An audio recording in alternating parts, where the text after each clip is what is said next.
All right, some final thoughts here on this AXP skid plate that I've been battling with for a couple days of just stuff not being quality, sharp edges, no countersunk screws, weird stuff like that. Um, Everything looks good now that I got it mounted up, dialed in there. This was kind of weird. I would have rather had the Allen head there on the opposite side, you know, when you see it from the outside. But those pieces there that stick out, they're on each side of the case there. You can see, maybe, I can't, if I can get it there.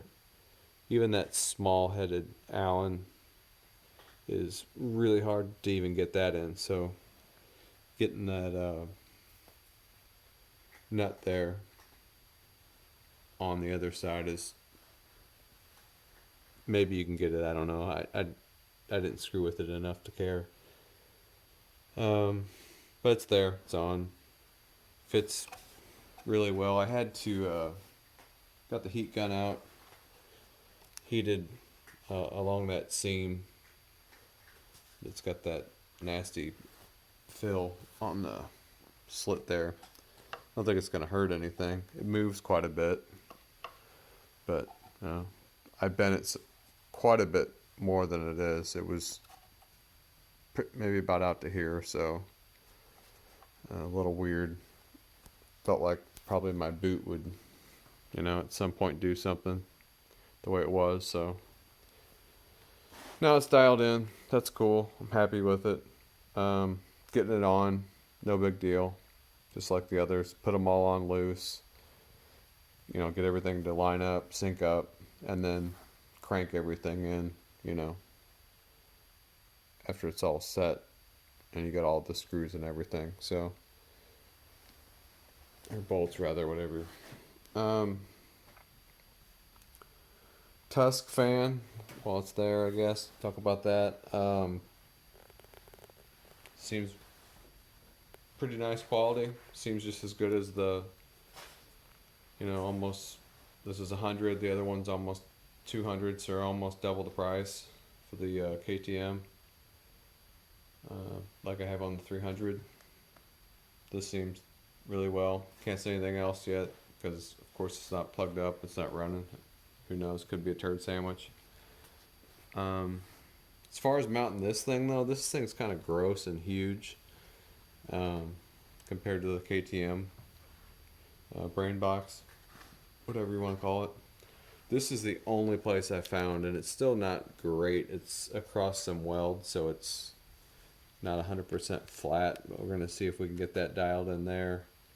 And then the cable they give with it is really long, so it's going to be a little bit of cable management going on. This is the best place I found, though, on this side of that bulletproof radiator brace. Put it there, and it's out of the way, and then I can run it. Probably do something maybe in here where I can tuck some of it away before I run it back, and then plug into the battery. That's it though. It's cool. I think it'll be a nice piece. Same thing with the bulletproof rad guards, whatever you want to call them. Other than being, I don't know if you saw the Instagram post I had, but I assume these were bought and returned or something, or somebody doctored them. There was where it was scratched and then kind of wrote over with a Sharpie so you can see it's different color, it's shiny. Kind of lame for a new product, but who knows what happened. It's gonna get dinged up anyway eventually, so whatever. On to the engine. I'm still getting there. Did get this though on there, the Enduro Engineering, whatever you want to call it, chain guard, hydraulic clutch, cylinder guard there. This is great. I should have had one of these on my 300. Should have bought one a long time ago. the stock ones, both on that 300 and on this, it gets, when you're in mud, it's so packed in there on that thing. This is way nicer. I'll be able to get in there and actually clean stuff out, or maybe it won't pack in just because of how it's made. I don't know. It's got to be better than what the stock ones are. I did get the V-Force reeds. I haven't put it on yet. I'm still in the process here of pulling everything apart, working on all the other stuff. So haven't got there yet. I did get some other jets too for this, but from what it's looking like, I just watched another guy's channel with this same bike.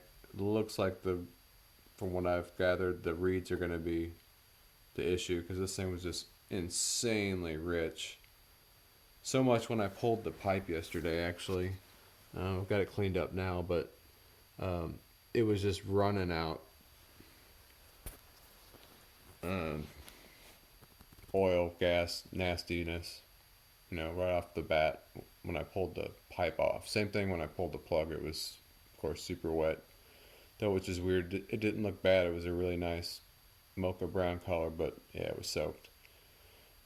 Also, we're only talking about, I think it's 2.8 hours that are on this engine right now, so I'll get those reeds swapped out, take a look at them, make a video when I get it pulled apart just so everybody can see it. But I'm going to guess they're letting light through. There's probably some gaps. It's looking like it's the reed cage on these things, the really bad old gasket seals or whatever that go in the various places in there, probably because these are really old stock carburetors that have been sitting for a while, and all the rubber is dry rotted. That's what it's looking like. So that reads, there's 1, 2 there, and then 3 being the squish on that head. Thinking that's not going to do it yet. Going to try to get the what I've got here switched out, see what happens. But it also sounds like getting that squish right, maybe with the RK head insert, will make this bike, decent bike all around. So that's what I'm hoping for.